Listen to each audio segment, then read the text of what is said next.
जय।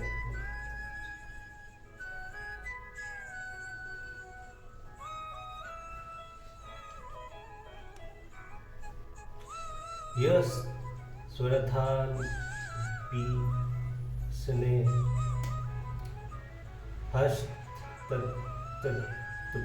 प्राप्य शुभा शुभम नाभिनंदति न दृष्टि तत्स्य प्रज्ञा प्रतिष्ठा। जो पुरुष स्वर्थ सहे सहेरहित हुआ उस शुभ या अशुभ वस्तु को प्राप्त होकर ना प्रसन्न होता है और ना दोष करता है, उसको बुद्धि स्थिर होती है। स्वर्थ अनपी सने क्या भाव है? इससे स्थिर बुद्धि योगी में अमीशने का अर्थात ममता पूर्वक होने वाली संसारिक आस्तिका का स्वर्था अभाव दिखलाया गया है। अभिप्राय ये है कि जिस प्रकार संसारिक मनुष्य अपने स्त्री पुत्र भाई मित्र और कुटुंब वालों में ममता और आस्तिक रखते हैं, दिन रात उनमें मोहित हुए रहते हैं तथा उनके हर एक वचन में उस मोहयुक्त स्नेह से भाव टपकते रहते हैं, स्थिर बुद्धि योगी में ऐसा नहीं होता।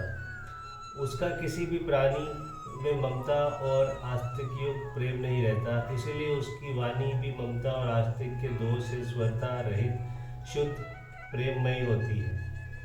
आस्तिक ही काम क्रोध आदि सारे विकारों की मूल है, इसीलिए आस्तिक के अभाव से अन्य सारे विकारों का अभाव समझ लेना चाहिए। शुभाशुभम पद किसका वाचक है तथा उसके साथ तत् पद का 2 बार प्रयोग करके क्या भाव दिखलाया गया है? जिनको प्रिय और प्रिय तथा अनुकूल और प्रतिकूल कहते हैं, उन्हीं का वाचक यहाँ शुभाशुभम पद है। वास्तव में स्थिर बुद्धि योगी का संसारिक की किसी भी वस्तु में अनुकूल या प्रतिकूल भाव नहीं रहता। केवल व्यवहारिक दृष्टि से जो उसके मन इंद्रियों और शरीर के अनुकूल दिखलाई देती हो उसे शुभ, और जो प्रतिकूल दिखलाई देती हो उसे अशुभ बतलाने के लिए यह शुभाशुभम पद दिया गया है।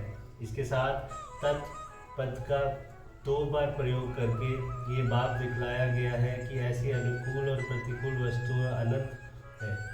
उनमें से जिस जिस वस्तु के साथ उस योगी का संयोग होता है, उसे संयोग में उसका कैसा भाव रहता है, यही यहाँ बतलाया गया है। ना अभिनंदती का क्या भाव है? इससे ये भाव दिखलाया गया है कि उपयुक्त शुभ वस्तु में से किसी भी शुभ अर्थात अनुकूल वस्तु का संयोग होने पर साधारण मनुष्य के अंतकरण में बड़ा हर्ष होता है।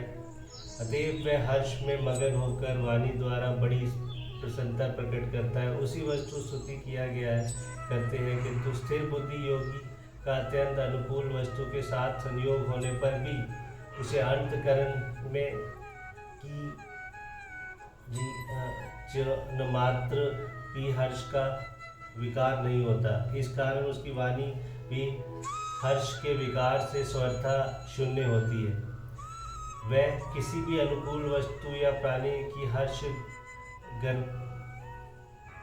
गंभीर स्तुति नहीं करता। यदि उसके शरीर या वाणी द्वारा लोक संग्रह के लिए कोई हर्ष का प्रभाव प्रकट किया है या स्तुति की जाती है तो वह हर्ष का विकार नहीं है।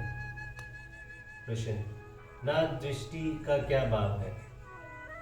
इसे ये भाव दिखलाया गया है कि जिस प्रकार अनुकूल वस्तु की प्राप्ति में साधारण मनुष्य को बड़ी भारी हर्ष होता है, उसी प्रकार प्रतिकूल वस्तु के प्राप्त होने पर वह उससे द्वेष करते हैं और उनके अंतकरण में बड़ा क्षोभ होता है।